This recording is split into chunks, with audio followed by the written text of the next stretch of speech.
Welkom terug. Vandag neem ons jou na 'n hoekie van Tokio. Ja, een wat dalk nie op elke toeristekaart is nie, maar glo my, dit's propvol geskiedenis. La en la daarvan. En verrassings ook. Ja, ons praat van die Takinogawa omgewing. Deesdae is dit deel van die Kita-wijk. Presies. Ons het hier 'n hele klomp bronne gewerk, jy weet, ou kronieke soos die Shinpen Musashi Fudaiki Ko, die Edo Meishou Zue, plaaslike gidse, selfs industriële geskiedenisverslae en bevolkingsdata. Nogal 'n mengelmoes. Ja, om vir jou die regtig interessante stories uit te grawe. En daai versteekte juwele waarvan ons hou. Ons doel, wel, ons wil verby die ooglopende kyk. Ontdek wat hierdie buurt nou eintlik so besonders maak. Goed, kom ons begin die nadere ondersoek. Ja, Takinogawa is nogal 'n perfekte voorbeeld, né? Van hoe Tokio aan mekaar verander. Dit begin as hierdie skilderagtige plekkie in die Edo-tydperk. Mense was mal oor die natuur skoon. Rustig en mooi? En toe, amper oornag, verander dit. 'n Besige industriële spulpunt, woonbuurte wat opskiet, dit als in die Meiji en Taisho tydperke. So daai spanning, né? Tussen die rustige verlede en die vinnige, soms bietjie chaotiese groei. Dis presies dit. Dis wat ons vandag 'n bietjie wil uitpak. Die naam self, Takinogawa, gee al klare leidraad, né? Dit beteken mos iets soos watervalrivier. Dis reg. Die bronne, soos die ou Shinpen Musashi Fudokiko, koppel dit aan die Shakeji rivier, wat, interessant genoeg, plaaslik ook die Otonashi rivier genoem is. O, okay. En die waterval deel? Blykbaar was daar stroomversnellings. Nie 'n massiewe waterval nie, maar genoeg dat dit mense daaraan laat dink het. En dis 'n ou naam hoor. Dit kom al voor in geskrifte uit die Kamakura-tydperk, soos die Genpai Joshisweki. Sjoe, dit gaan ver terug. Inderdaad. En teen die Edo-tydperk, toe was daai rivier die groot ding, die hart van die buurt se aantrekkingskrag. Dit was bekend as een van die beste plekke in Edo om harskleure te sien, veral esdoringblare. O, die Momiji. Presies. Utagawa Hiroshige, die bekende kunstenaar, het dit selfs vir ewig in sy reeks 100 beroemde uitsigte van Edo. Daai bekende druk, Uji Takinogawa. Jy kan jou amper voorstel hoe dit moes gelyk het. Ek probeer juis. So dis nie net mooi nie, dit was 'n plek waarin mense gegaan het, 'n bestemming. Absoluut. 'n Regte trekpleister. Langs daai Otonashi rivier, wat toe bekend was vir sy skoon, helder water, het daar amper 50 teehuise en restaurante opgekom. 50. Dis baie. Ja, plekke met name soos Ebiya en Ogiya, hulle was beroemd. Sommige het selfs sulke klein uitkyktorentjies gehad, boorhoe het hulle dit genoem. Vir die uitsig. Juis, waar jy kon sit en kyk oor die rivier, die esdoringbome. Dit was 'n sosiale plek, 'n plek om weg te kom van die besige stad. Hier is waar dit vir my regtig interessant raak. Daai selfde rivier, die een in die skilderye, het 'n heeltemal ander storie in die moderne tyd. Wat het gebeur? Wel, soos Tokio gegroei het, het dinge verander. Verstedeliking, jy weet. En die rivier se natuurlike draaie het later probleme veroorsaak. Vloede. Veral na die Tweede Wêreldoorlog was dit erg. So, wat doen hulle toe? Die oplossing was nogal drasties. Hulle bou toe 'n nuwe reguit tonnel onder die Asukayama-heuwel daar naby om die water vinniger weg te kry see toe. En die eie rivierloop, het hulle dit net toegestop? Nee, en dis die lekker verrassing. Daai ou kronkelende rivierbedding, hulle het dit omgeskep in 'n park, wat ons vandag ken as die Otonashi Shinsui Park. Die Waterliefpark, dis mooi. Ja, dit volg presies die ou pad van die rivier. En die eintlike ding, hierdie relatief klein parkie is aangewys as een van Japan se top 100 stedelike parke. Regtig, vir so 'n klein parkie. Dis nogal iets. Dis nogal 'n prestasie, ja. Vir 'n stukkie natuur wat basies gered is. Dis fantasties, 'n park gebore uit vloedbeheer. En is daar spesifieke goed om te sien in die park wat jou nog herinner aan die geskiedenis? Definitief. Daar's 'n oulike klein hangbrug, die Midori hangbrug. Dit gaan oor die water loop. Oulik? En baie gepas aan die kante van die park is dat die Otonashi Sakura Ryokuchi, dis nou die kersiebloeisel groenstrook, en die Otonashi Momichi Ryokuchi, die esdoringblaar groenstrook. So hulle eer nog steeds daai ou roem, die kersiebloeisels en esdoringblare. Presies, selfs in die moderne park. Dit trek 'n direkte lyn na daai Hiroshige-prent, né? Dis wonderlik. En van esdoringblare gepraat, daar is mos ook 'n tempel met daai naam, Momiji-dera. Ja, dis die Kongoji-tempel, maar almal ken dit as Momiji-dera, die esdoringblaar-tempel. Dit lê reg langs die park. Nog 'n direkte skakel na daai Edo-tydperk se waardering vir die mooiheid van die plek. En die tempel self, is dit ook oud? Ja, die tempel se eie geskiedenis gaan nog verder terug. Daar is 'n legende, jy weet opgeteken in die plaaslike geskiedenisse, dat Minamoto no Yoritomo hier gestop het. Wag, Minamoto no Yoritomo, die stigter van die Kamakura shogunaat. Dis wat hulle sê, blykbaar iewers rondom 1180. Sjoe, Hy was glo beïndruk deur die plek en hy het die Matsuhashi Benten vereer. Dis 'n klein heiligdom vir die godin Benzai Ten wat in 'n grot op die tempelterrein is. 'n grot. Is dit nog daar? Ja, daai grot en 'n klein watervalletjie daar naby, dis nog steeds daar. Vir geskiedenisliefhebbers soos jy dalk is, dis fascinerend om te dink jy loop dalk in die voetspore van so 'n groot figuur. Al is dit net 'n legende. Dit gee definitief 'n ekstra laag diepte, ja. Maar toe kom die groot omwenteling. Meiji Tashu. Die rustige natuurskoon moes plek maak vir, wel, iets anders. Ja, industrialisasie. Dit het Takinugawa hard en vinnig getref. Die regering het besef dis 'n strategiese plek. Hoekom juist daar? Wel, deels oor die waterweë. En dit was nog relatief oop grond, buite die digte middestad. So die Tokyo eerste leerarsenaal het 'n groot fabriekie opgerig. Die Takinugawa fabriek. Wat het hulle gemaak? Onderdele vir wapens, ammunisie, sulke goed. So skielik was dit nie meer net 'n plek vir pikniks nie. Dit was deel van Japan se militêre industriële masjien. En dit moes 'n reuse impak op die bevolking gehad het. Ek sien die syfers hier in ons bronne. Die syfers is verstommend. Kyk hier, 1898, Takinugawa dorp het so, kom ons sê, onder 6000 inwoners. Okay. Teen 1920, skaars 22 jaar later, oor die 32.000. Jesuik, dis meer as 700% groei. Presies. Die fabriek het werkers gelok, die area het vinnig verstadelik. En toe, bo-op dit alles, kom die groot Kanto aardbewing in 1923. Het dit dinge vererger of verander? Dit het die groei eintlik versnel, ironies genoeg. Baie van sentraal Tokyo was plat, maar Takinugawa minder geraak. So mense het soontoe getrek. Duisende, uit die puin van die middelstad op soek na blyplek werk. Teen 1924, net 'n jaar na die aardbewing, spring die bevolking na oor die 74.000. Kan jy jou die druk indink? Op paaie, water, alles. Die transformasie was ongelooflik vinnig en dramaties. Ja, se moeilik om te begryp. En soos hy sê, daai industriële era, dit het sy eie soort versteekte juwele agtergelaat. Jy weet, die brouery laboratorium klink nogal vreemd. Ja, die Nasionale Navorsingsinstituut vir Brouery. Dit is al in 1904 hier gestig. Die doel was om Japanse broutegnieke te moderniseer, meer wetenskaplik te maak. Vir alkohol, sake. Ja, sake, maar ook vir ander goed, soos sojasous. Dit was deel van daai hele nasionale poging tot modernisering. En wat het daarvan geword, staan dat nog? Die hoofinstituut het later geskuif, ja, na Hiroshima.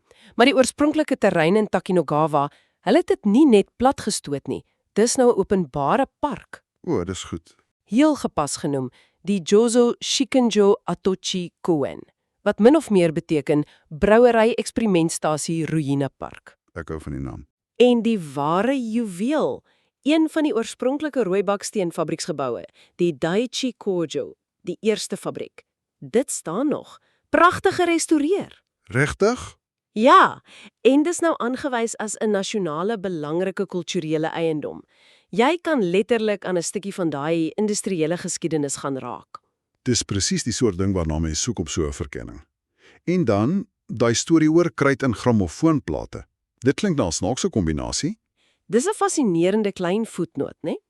In die Taisho-era was daar 'n fabriek, die Tokyo Onkyo Sanden's Egu Seizosho. Hulle het gespesialiseer in hakwa, Hakwa? wit klei. Nou ja, wit klei is gebruik vir goed soos kruit natuurlik en as pigment en verf. Maar die interessante ding, dit was ook 'n kritiese bestanddeel in die maak van daai heel vroeë grammofoonplate. Geen maniere. So Taki Nagawa het op 'n manier bygedra tot die vroeë musiekbedryf. Indirek. Ja, op 'n klein manier. Daai plate het gehelp om musiek en kultuur te versprei. Die fabriek self is lankal weg. Maar, daar's 'n maar. Maar daar's 'n interessante moderne echo. Die area daar rondom, waar die fabriek was, het vandag 'n reputasie ontwikkel vir klein handwerkateljees, onafhanklike kunsgalerye, antiekwinkels.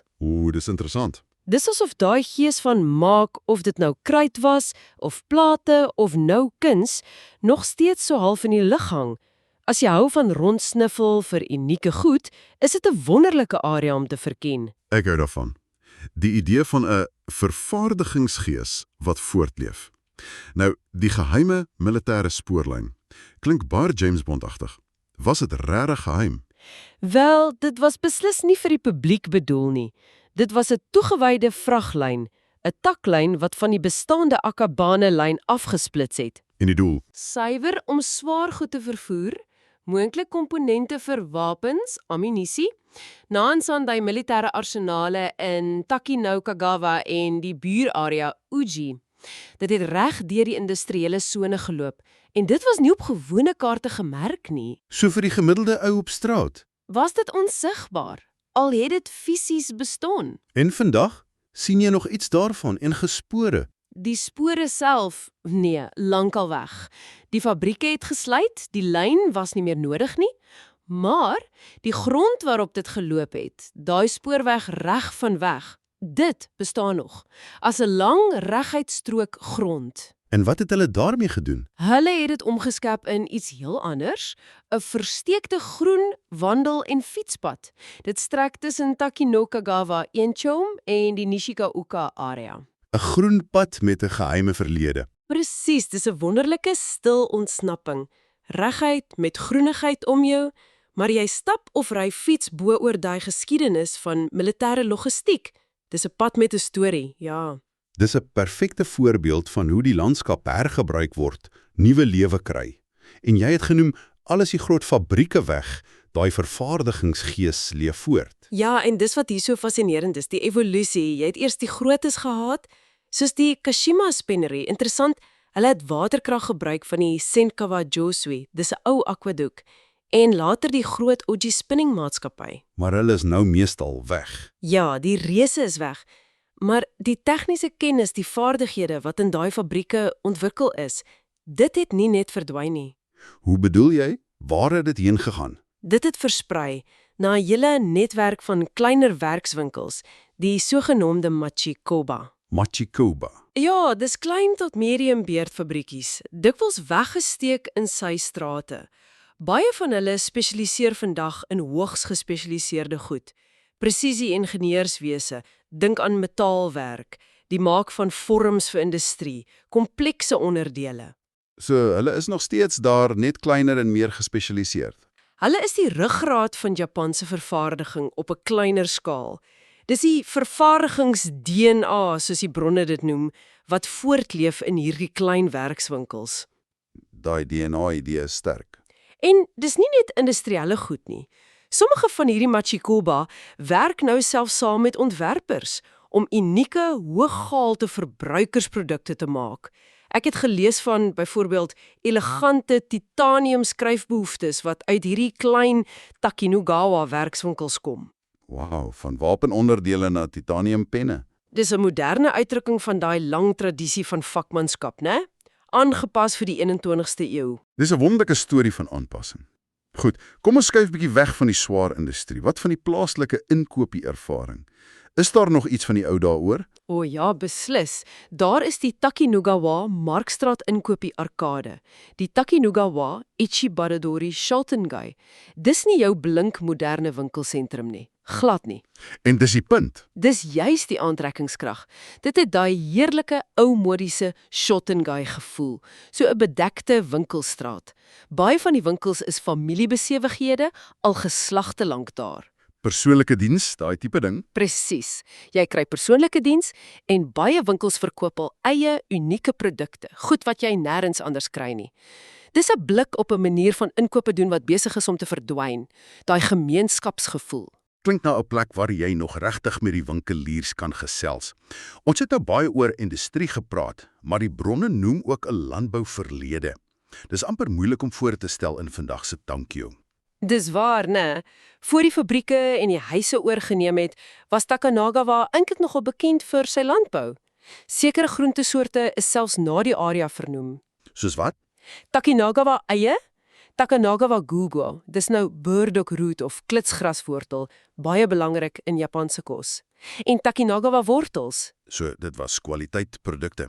blykbaar gesogte variëteite in hul tyd, bekend vir hul kwaliteit, ja. En dan, die een wat my regtig laat glimlag het, die storie oor bye en keiserlike honing. Vertel ons daarvan. Ja, dis nogal 'n lieflike stukkie geskiedenis. In 1911 is die Tamahoin gestig. Hoen. Dit beteken juweel byetuin. En dit word beskou as Japan se eerste moderne wetenskaplike byoboerdery. Regtig, die eerste? Blykbaar. Hulle was baie suksesvol en hul heuning was van so 'n hoë gehalte dat hulle 'n amptelike verskaffer aan die keiserlike huishouding geword het. Wag, die keiser het Takanagawa heuning geëet. Stel jou voor, heuning van Takanagawa op die keiser se tafel. Dis nogal iets. Dis ongelooflik. Bestaan daar vandag nog enige teken van daai byeboerdery? Kan jy nog Takanagawa heuning kry? Wel, die oorspronklike Tamahoin is lankal weg, maar die tradisie van stedelike byeboerdery het nie heeltemal uitgesterf nie. Daar is steeds kleinskaalse byeboere in die Breër Kitawijk, soms met korwe op dakke of in klein groen ruimtes. So die versteekte juweel hier is? Die moontlikheid, jy sal moet soek, maar jy kry dalk egte plaaslike heuning by 'n boeremark of dalk in 'n spesialistes-winkel of 'n kafee naby plekke soos Asukayama Park. Die park was histories verbind aan die keiserlike familie se villa. Dis 'n soektog werd. Dit laat 'n belangrike vraag ontstaan, hè? Hoe bewaar ons hierdie klein, onunieke landbou-erfenisse binne 'n reuse stad soos Tokio? Dis 'n uitstekende vraag. Nie net vir Tokio nie. Nou vir die geskiedenisentoesiaste onder ons luisteraars, is daar nog een laaste, baie onverwagte fonds, iets wat ons bronne uitgelig het. Ja, hierdie een is nogal 'n verrassing. Naby die Yutoguji tempel, in wat hulle noem die tempel se Keigai Bochi. Dis soort van 'n buitebegrafplaas, nie direk aan die hooftempelgrond nie. Okay, en wat is daar? Daar lê die graf van Kondo Isami. Kondo Isami, die bevelvoerder van die Shinsengumi, daai samurai polisiemag van die laat Edo-tydperk. Sy graf is in Takanagawa. Dis wat die rekord sê. Vir enige iemand wat belangstel in daai Bakumatsu-tydperk, die einde van die shogunaat. Is dit 'n groot ding? Ja, dis 'n beduidende en baie onverwagte historiese merker om in hierdie andersins redelik gewone woonbuurt te vind. Dit wys net weer hoe laag van heeltemal verskillende eras hier bo op mekaar lê. Dis werklik 'n versteekte juweel vir 'n sekere tipe toerist of geskiedenisliefhebber. Ja. En terwyl ons oor kulturele en historiese landmerke praat, is daar nog een wat ons moet noem. Al is dit tegnies net oor kan die grens. Jy dink seker aan die Hyogakuen Mayoniki-kan, die huis van môre. Presies. Ja, dis in die naburige Toshima-wijk, maar dis letterlik loopafstand van Takanagawa. En histories en kultureel is dit verbind. Dit is ontwerp deur die wêreldbekende argitek Frank Lloyd Wright. Frank Lloyd Wright in Tokio. Ja, saam met sy Japanse leerling Arata Endo. Dit was oorspronklik deel van die Gyokuen skool, 'n baie progressiewe skool, gestig in die Taisho-era, so 1921. En dis nie sommer net enige gebou nie, né? Nee, glad nie. Dis 'n nasionale belangrike kulturele eiendom. 'n Pragtige voorbeeld van Wright se styl, daai organiese argitektuur, maar aangepas vir Japan. Dit verteenwoordig die opvoedkundige ideale, die kulturele openheid van daai Taisho-demokrasie-era. So dis die moeite werd om oor die grens te loop as jy in Takinohava is. Absoluut. Al is dit nie tegnies in Takinoha nie, is dit deel van die area se breër kulturele landskap, 'n moetsien vir argitektuur en geskiedenisliefhebbers. Dit wys Takinoha was nie net industrie nie, dit was ook verbind aan vooruitstrewende idees.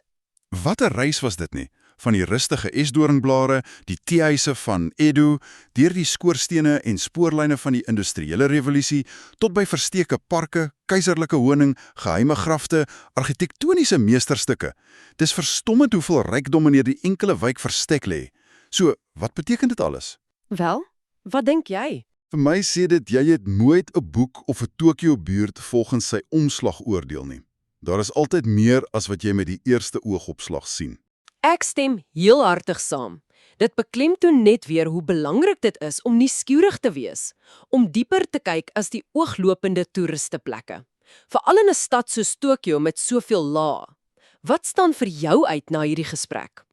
Goeie vraag. Is dit daai kontras tussen die ou rivier en die moderne park? Die idee van daai klein Machiko-ba wat steeds sulke hoë tegnologie goed maak, of dalk die verrassing van Kondo Isami se graf? Die ware vreugde, dink ek, lê daarin om daai persoonlike koneksie te vind, om self hierdie laag af te skil. En as ons dit aan die groter prentjie koppel, die storie van Tokio self. Ja, dan is Takinohava se storie 'n mikrokosmos, 'n klein weerspieëling van Tokio se eie groot verhaal. Die oorgang van 'n feodale hoofstad na 'n moderne metropool, die impak van industrialisasie, oorlog, natuurrampe en daai konstante heruitvinding van stedelike ruimtes. Elke buurt het sy eie weergawe van daai storie. Presies. En Takinohava-sin is net besonder ryk aan kontraste en verrassings. Dit laat my nogal wonder. Hoeveel ander woonbuurte wat dalk op die oog af doodgewoon lyk, hou soortgelyke verborgde geskiedenisse en onvertelde stories in. Nie net in Tokio nie, maar wel enige plek. En wat sou jou eie buurt se storie wees as jy die tyd sou neem om dieper te kyk, om onder die oppervlakke te grawe? Dis 'n gedagte om mee saam te leef.